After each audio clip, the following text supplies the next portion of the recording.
Well, Poppy joins me in the studio now, along with the Conservative MP and member of the Work and Pensions Committee, Nigel Mills.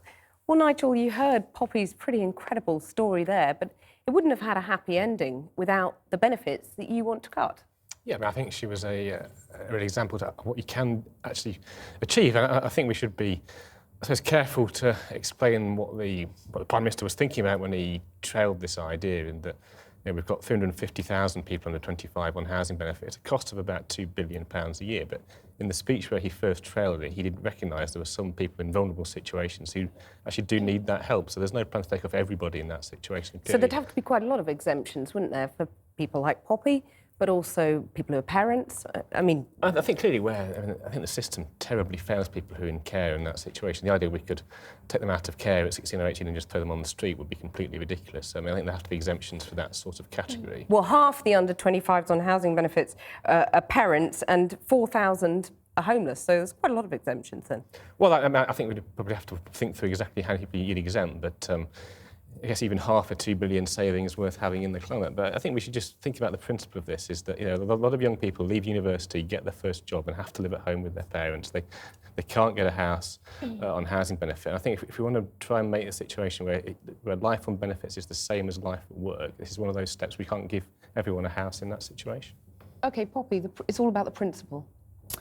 I think there's a few things that I'd say to that. I think, first of all, when you talk about a system of exemptions, in my situation, there was a system that meant nobody should stay on the streets for more than one night. But in reality, what that actually meant was you went to an authority that was incredibly overstretched, and they said to you to come back and look homeless, So when you say, we'll have exemptions, how do you propose to make sure that people that really need the benefits are getting them?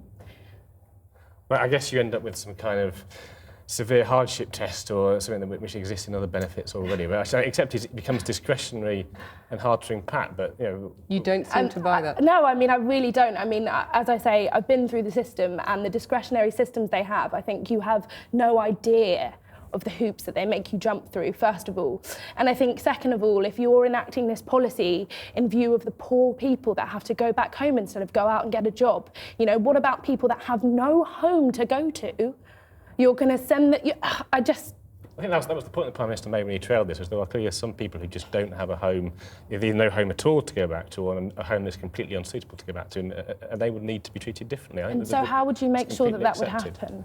Well, I think that's where I think we're early days of this as a policy. We haven't got the rules written out. But I think so it's not been properly thought through, has it? Well, we're still more than a year before the general election. This is talked about as a manifesto committee. It's not a government policy at the moment. So has Poppy's story changed your mind? Well, I think Poppy's story illustrates exactly probably some of the issues with this as an idea, is how you have a policy which, yes, makes some of the savings that we need. I think you can clearly see where somebody has a safe and loving home to go back to, that it's not unreasonable to say you should go back home while you look for a job. But there are clearly people who are not in that situation. But how do you clearly see that? What are you going to do? Go to their houses and look at their family relationships and decide based on that? How are you going to find out who has a loving home to go back to?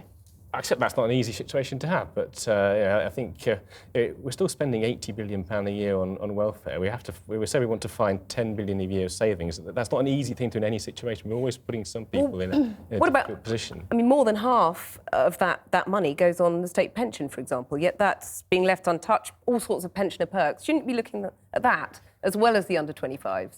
Well, clearly state pensions are people who have paid in throughout their lives, deserve a comfortable retirement. Pensioner perks for the wealthy? What do you think about that? I think it's just incredible. The argument is it's a necessity. We have to make cuts. Apart from for this 50% of people who are clearly so much more important and who vote for us, by the way.